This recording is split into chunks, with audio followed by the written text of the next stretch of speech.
do it live. Okay. We'll do it live. Drop the mic with Jason Hunt. I'm going to generalize here for a second, but do you do any snowboarding or skiing? Skiing. Okay. It's assumed, right? Because that's one thing I think about. It's like if I ever lived in Colorado, I would be on the hills snowboarding all the time with my kids. Yep. And our twins started skiing when they turned 3 or 3.5. So it's just when you start early, you don't think what's going to happen. You don't anticipate. So they are really good skiers now. Now, what was the big pull to Denver in Colorado? What pulled you out that way? Yeah, that's a great question. It's not as sensational as you might think. So I came to the US for my PhD. I started in Arizona State University. My husband, who was my fiance then, he got a job at Crocs in Colorado and he moved from Arizona.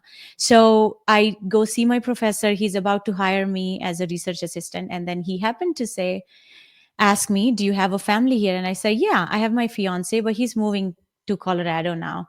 So he just paused and he gave me probably the best advice ever. He said, PhD is a long-term commitment, but so are relationships. If you have to go back and forth between these two states, you're going to go crazy.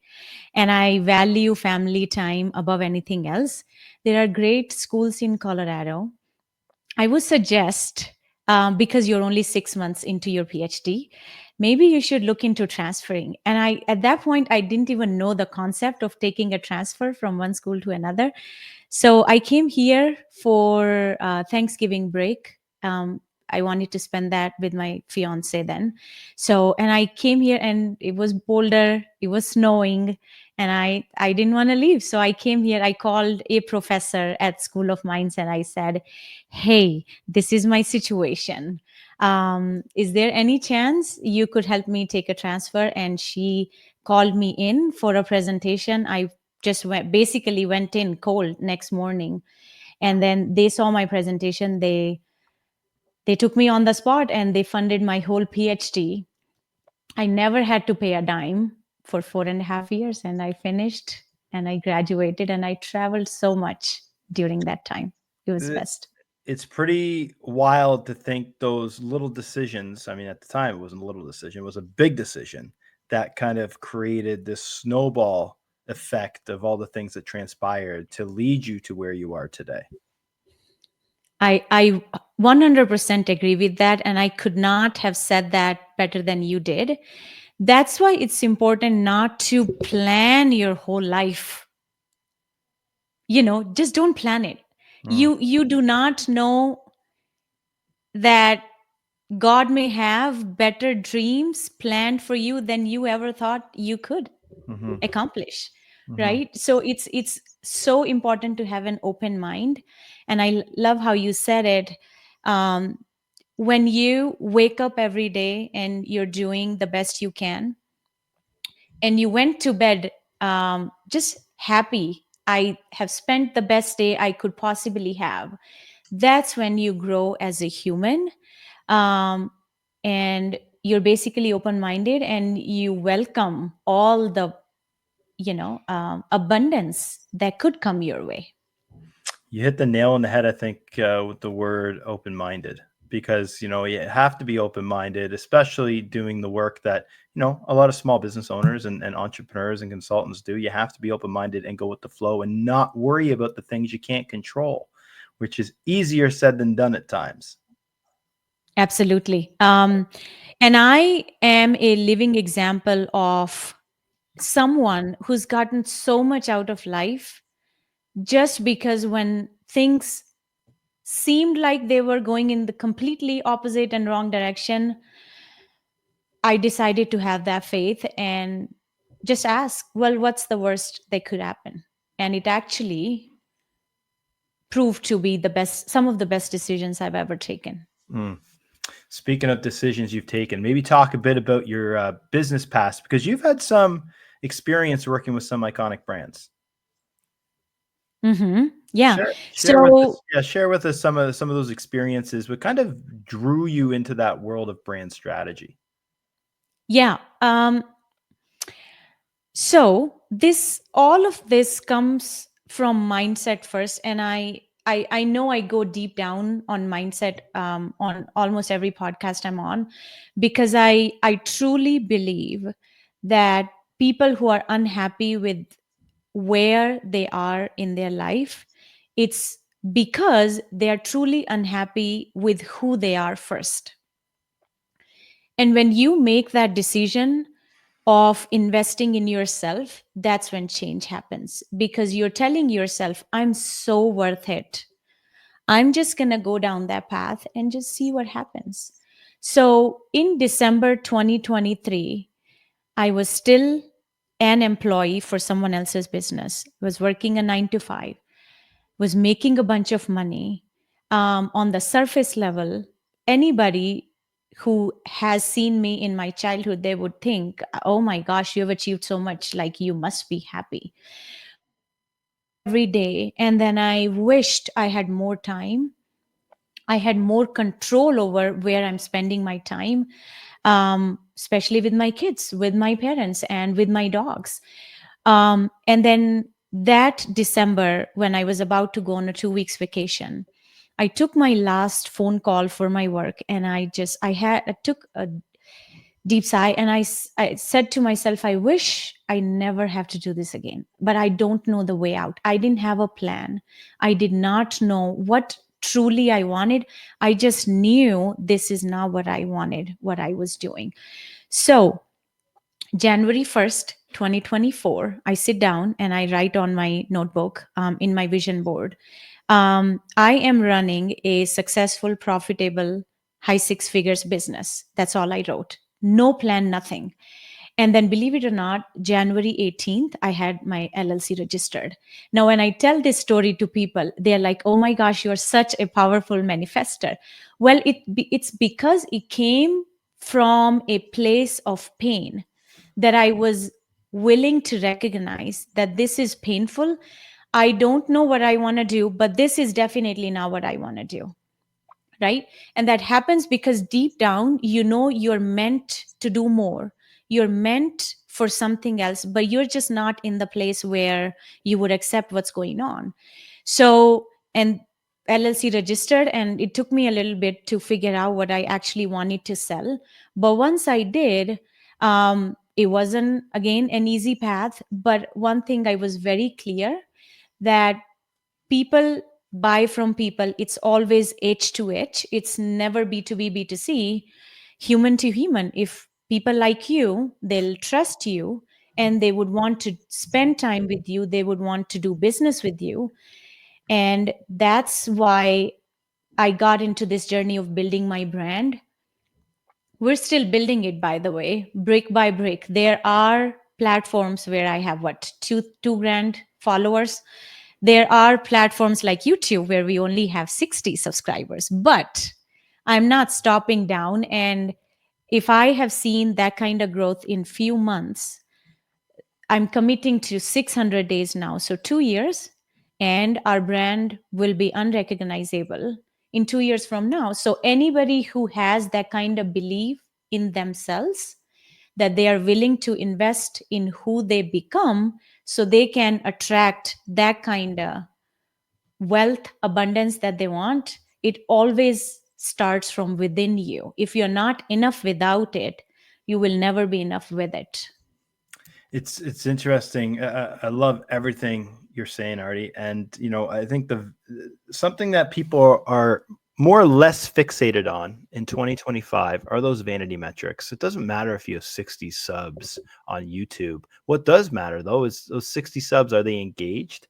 Are they people that could actually become clients? Because ask anybody out there, I think they'd be more than happy with 60 clients coming to you from YouTube. If you only have 60 followers or 1 million followers, it doesn't matter. At the end of the day, you're building relationships with those 60 people. Imagine anytime you wanted to, you can record a video, or not even record a video, get up on a stage in front of 60 people. Because essentially that's what you're doing every time on YouTube with those 60 subs, is you're getting up on stage, you have your platform, and you're speaking to those 60 people.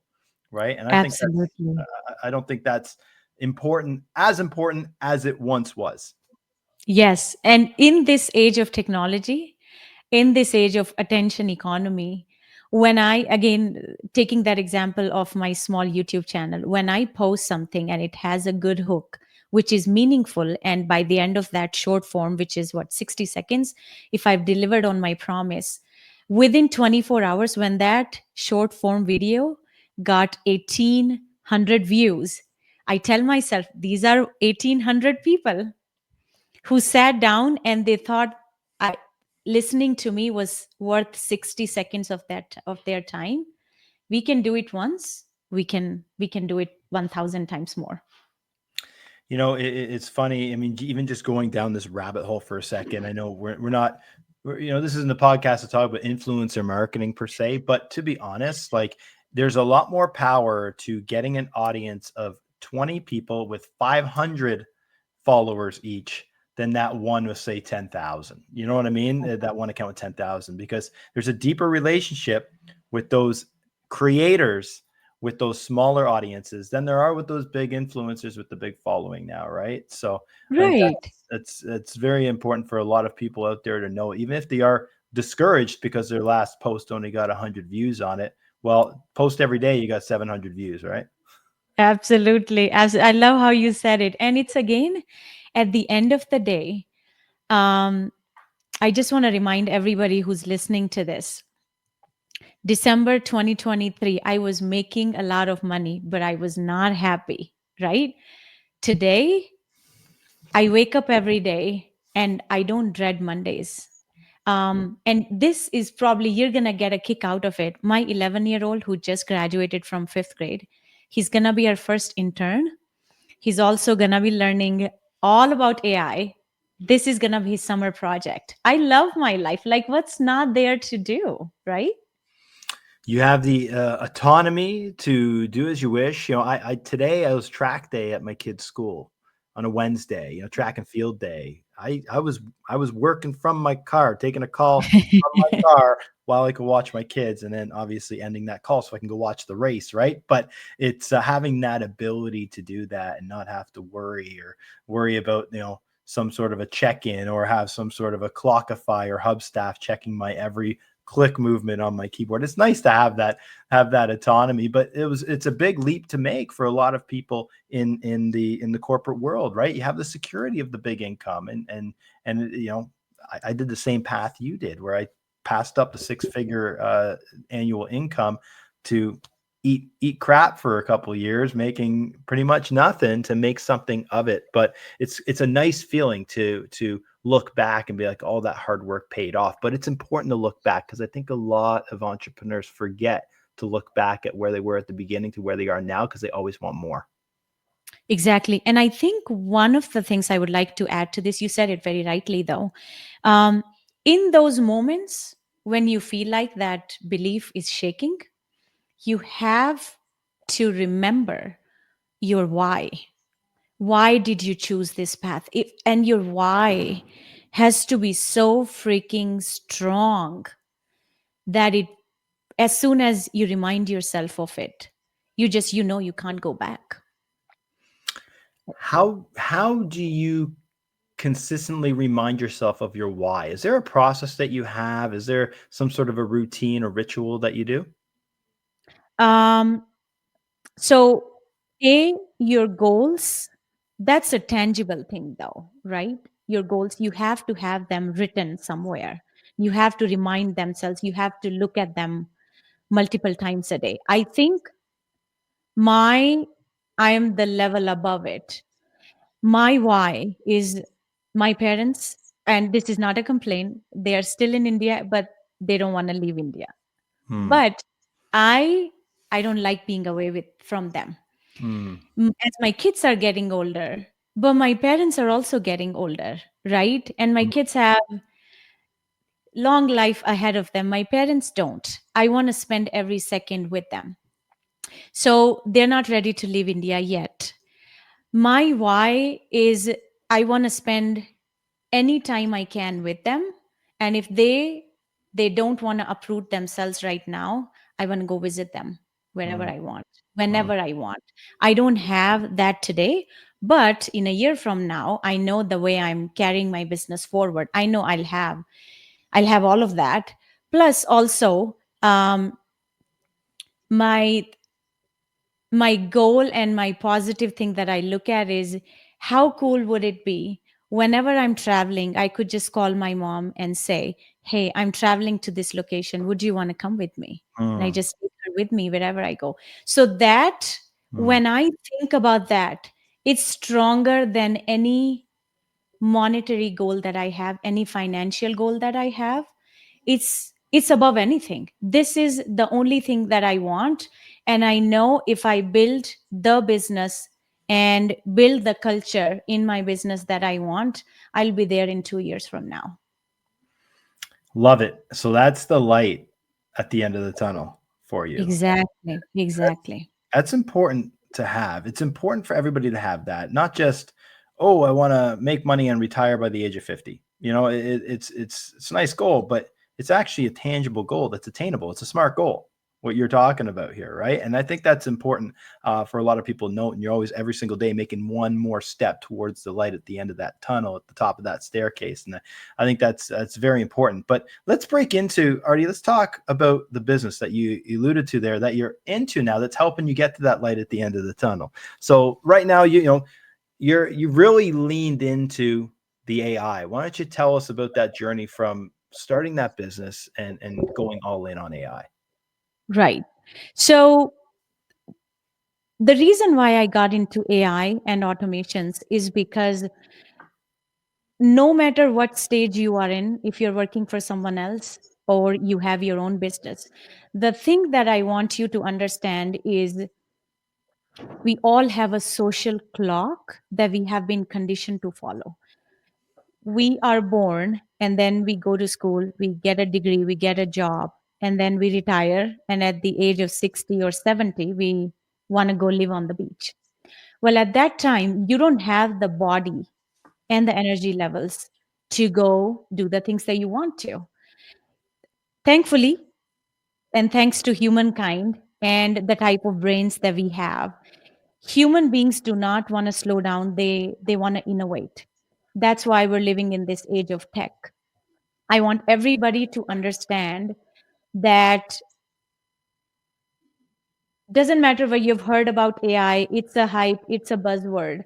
It has the capacity to help you build the life you want, because if you have a process that works in your business or in your employer's business, if there is a manual process that a human being can follow ABCD steps and they can get an outcome, you can automate it and then you don't have to be at your desk. And what happens when you're not tied to your desk? You go build the life you want to live.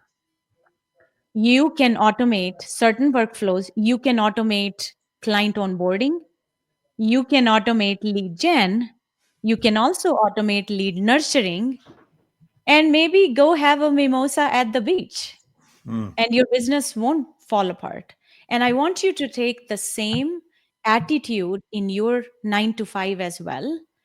Go figure out where your employer or your team is spending time today.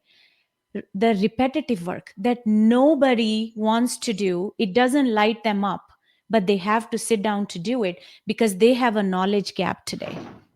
They don't understand the true power of technology. If you help them understand, help them automate those processes, you can also go live the life you want even as a 9 to 5 employee, because you have leverage.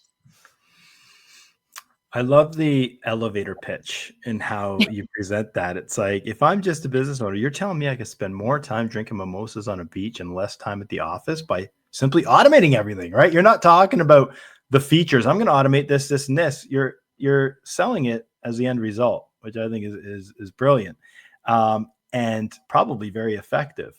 Now, obviously, some of the objections you get is, well, I don't want to have to fire Lucy that's doing a lot of that stuff, right? So what are your thoughts on AI overtaking certain jobs and certain roles? I love that question. So I understand you don't want to fire Lucy. Well, have you ever asked Lucy what Lucy wants to achieve in life? She probably does not enjoy sitting at the help desk and answer the same question for the 100th time in the day. What are your office hours? Nobody enjoys that. It doesn't light people up. It does not build them the career and the personal growth that they want in their life, right? So if you're building a business, you're also working on your self development. Guess what? Your employees also want to do the same. If you ask what their goals are in a year from now, just like you're setting goals for your business or your company, you have to go ask your employees that as well. And from there, you find out the task that nobody wants to do. Or better yet, maybe you can upgrade Lucy to a higher leverage task that she would truly enjoy and get her the training to get to that level. And then go automate the repetitive tasks that are basically just burning hours. That's a very good point, because it is, it does increase, and naturally it would increase job satisfaction. People can focus on more things that they care about, but also a lot of those things that are just lower on the priority list because they don't drive bottom line revenue, but yet are important to the culture of the business. Like maybe Lucy can spend more time planning that next company or quarterly company outing. You know what I mean? Yes. Things like that. Maybe there's certain things around certain things she can do to help check in on other employees and their well-being. Maybe a yoga routine at 10 o'clock on a Tuesday morning from 10 to 10:30, because it increases the well-being, and AI is doing a lot of the grunt work, right? Absolutely. And this is the way I want people to think about is any person who has a job, be it your own business or you're working a 9 to 5, when you wake up every day, you wake up with a gratitude that you got 24 more hours in your day to go spend time with your family. What's pulling you away from it? It's the work that you do, right? The work that you do, list out the tasks you do on a daily basis. How many of those tasks are truly serving you in the next stage of your career, wherever you want to go, right? If those tasks are not serving you, go find who to delegate it to. It could be another person who would love to do that job. Or better yet, go find a tool and build an automation so you never have to do it again, right?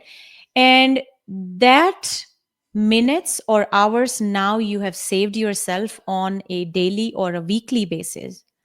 Please go work out. Please go play with your kids. Please take your dogs for a walk.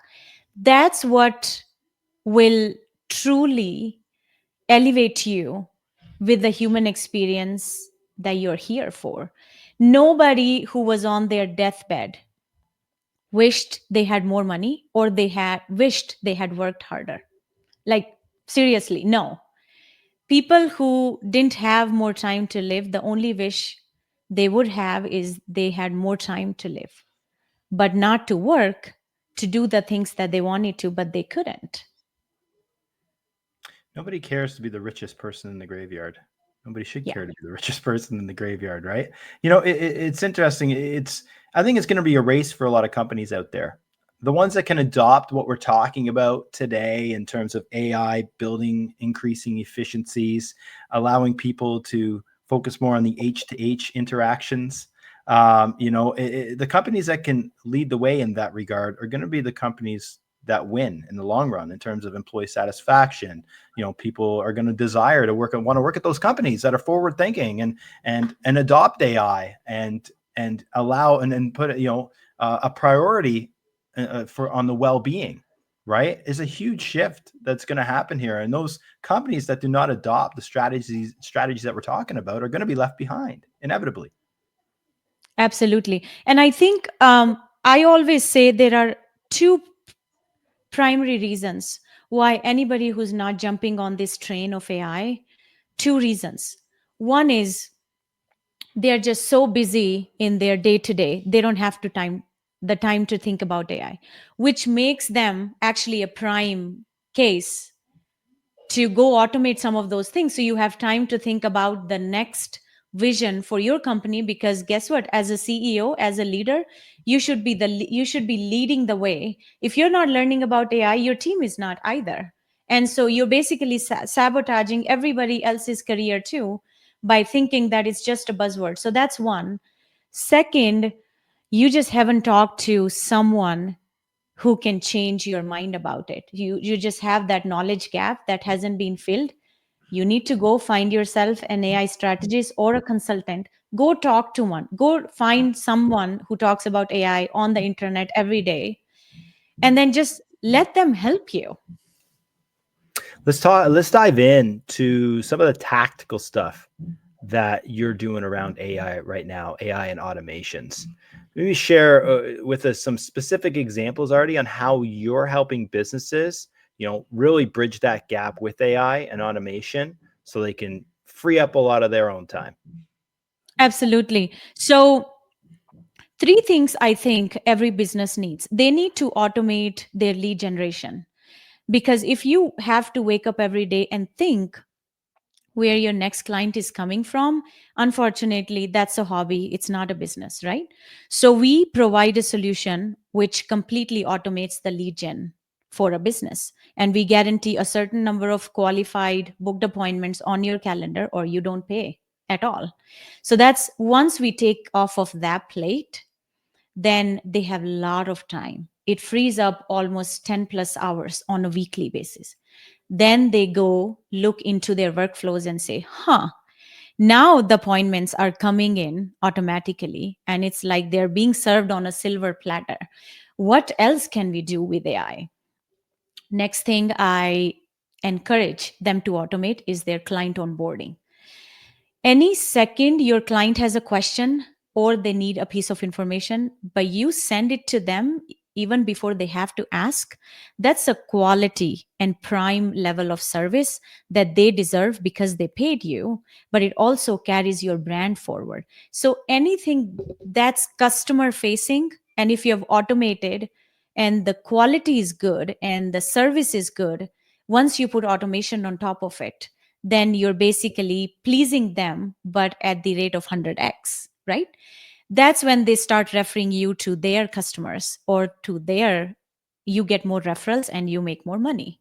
So that's second. That also elevates your brand reputation and whatnot. So because it's a customer facing automation, just once you do it right, you cannot unsee it.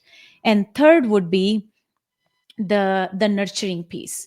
If you have a product, whatever your TAM is, not more than 3% of people would be ready to buy from you on any day.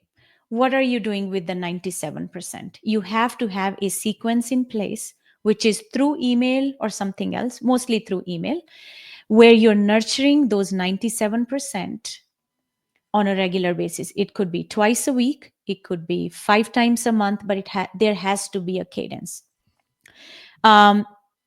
And that's how you build your audience, and that's how you nurture them. But you cannot nurture them manually. You have to put that on autopilot, so you don't have to think about it. And then just make sure every piece of content that hits their way, it helps them build your reputation or trust you 1% more or 5% more or 3% more. And once you put that on autopilot, then you don't have to think about it and think about all the time in the world that you'll get after automating these three things in your business.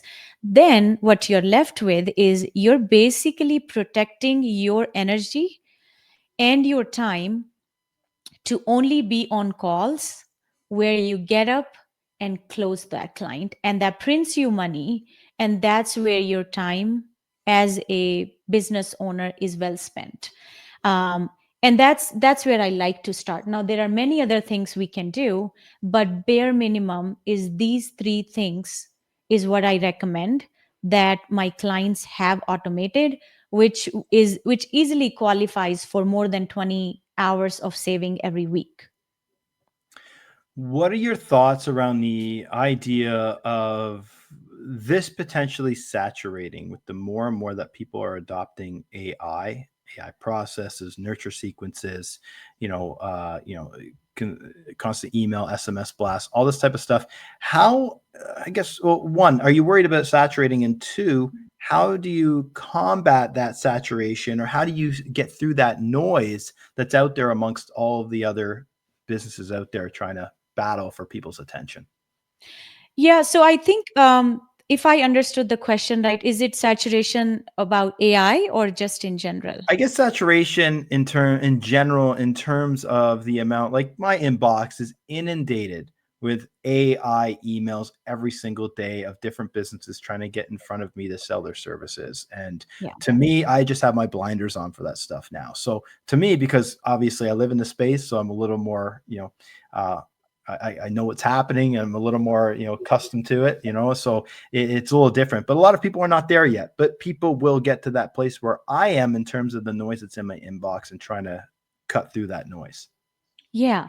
Um, the only recommendation I have is people who are doing it right, they are selling may not be the right word, but they are leading with the outcome. I said this to something on a discovery call, and it literally cracked them up. Um, if you're in someone's inbox, they don't care if you're an Olympic gold star. What they care about is, do you have a solution to their problem? Mm-hmm. Why are you putting noise in their inbox? Mm-hmm. They don't care if you have 10 Pulitzer awards or whatever. That's right. All they care about is, do you understand what problem they have, and do you have a solution? What's your credibility? That's why cold emails, and again, I'm going in a tangent, but that's why cold emails fail, because people start yapping about themselves. But you're in someone else's inbox and Mm-hmm. you are a cold contact. They have not heard about you. They don't care who you are. They have a job to do. They have a business to run. They probably have 2 sick kids at home. Why should they sit down and read your email? I get 20, almost 20 on a daily basis. They're selling me services that I sell. And I'm like, what the hell? Did you even do your I research on? know.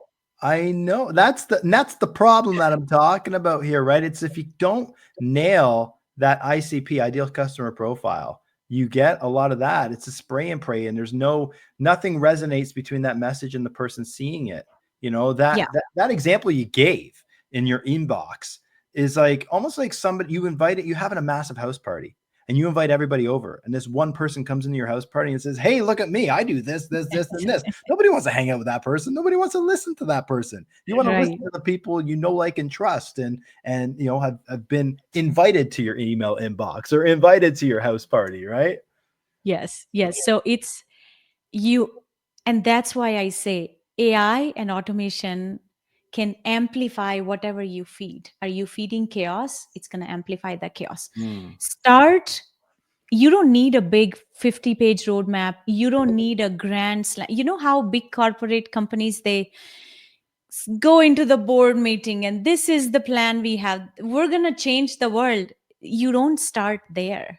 You start with something that you can prove to your team it has a tangible ROI in 30 days or less.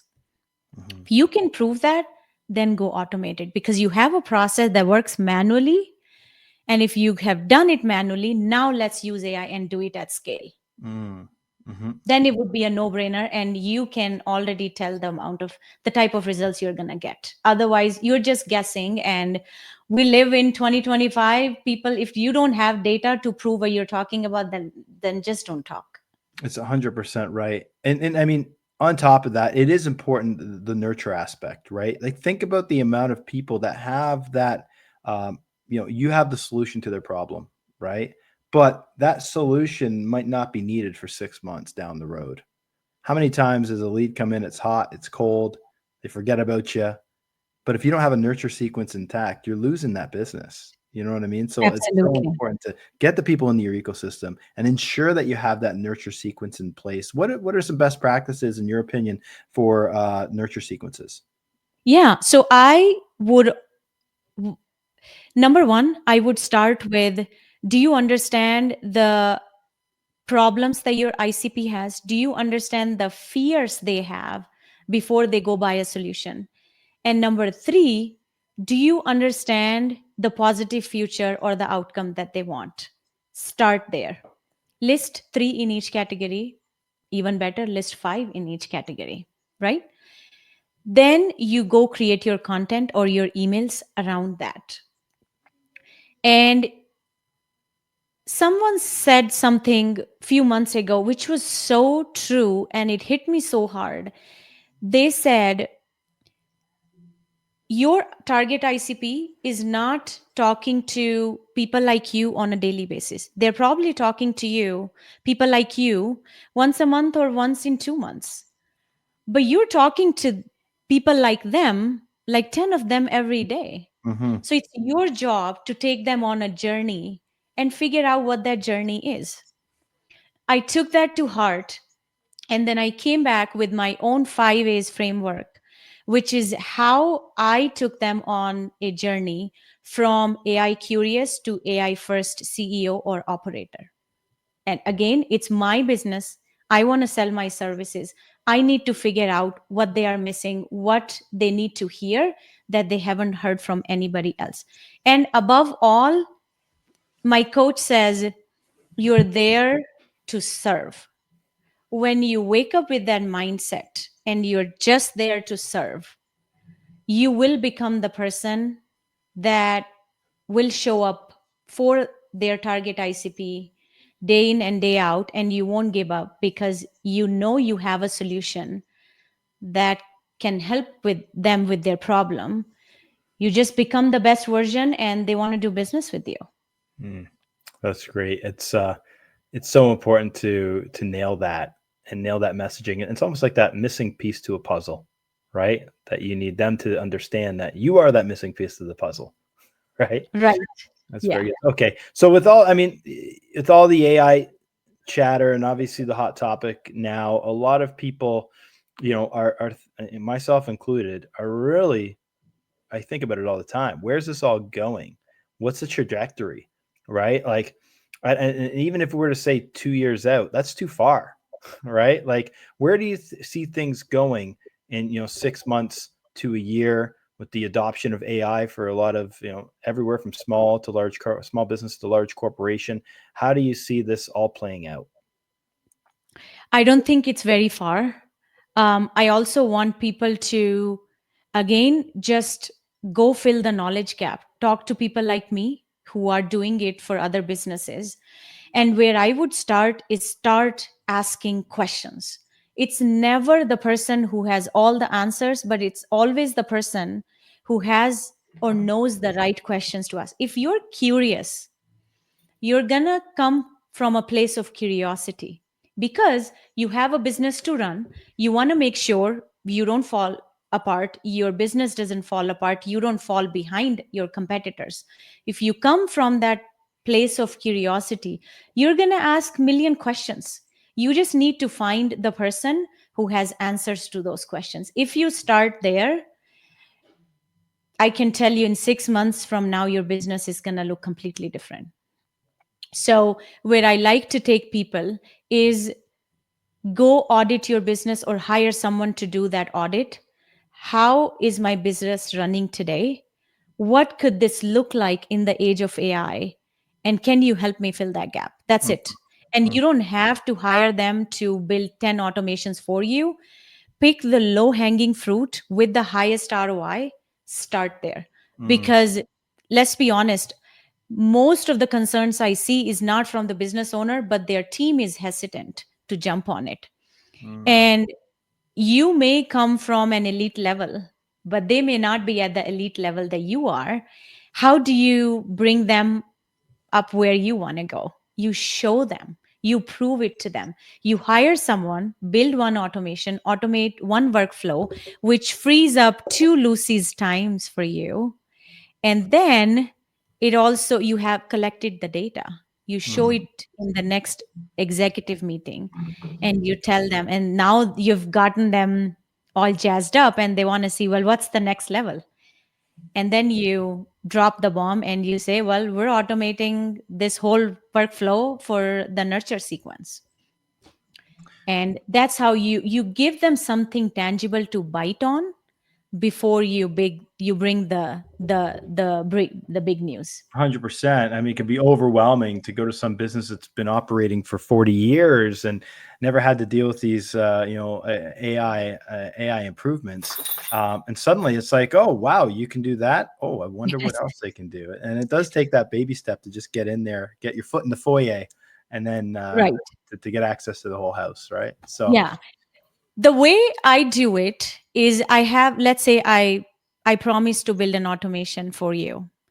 I take 50% upfront, so I'm not dragging my team barefoot.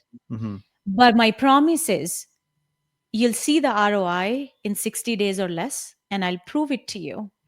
If I don't deliver my promise, I refund you the money you gave me. Mm. It becomes a no-brainer. Mhm. Nothing to lose. And That's because that is the big thing with it. It's the risk involved, right?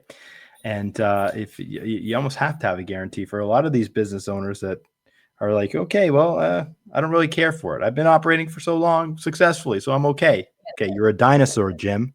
But yes. so it's a good offer to have that guarantee in place where already your team goes to work at your risk, which is the time invested into it, right? So, Yeah. if our audience has any questions for you, Aarti, how can they get in touch? Yeah, so we'll drop a link here. Like I said, I take this as my responsibility to take my target ICP on a journey. So to help them with the first step, I've created an AI readiness score. It's a quiz that any AI curious business owner or a 9 to 5er they can take. Takes them 3 minutes or less, and you take that quiz. It'll clearly give you a blueprint of what is the cost of inaction for you if you don't jump on AI now. What's that link? Do you know what off? Is it a short link? Or is It's it a long link?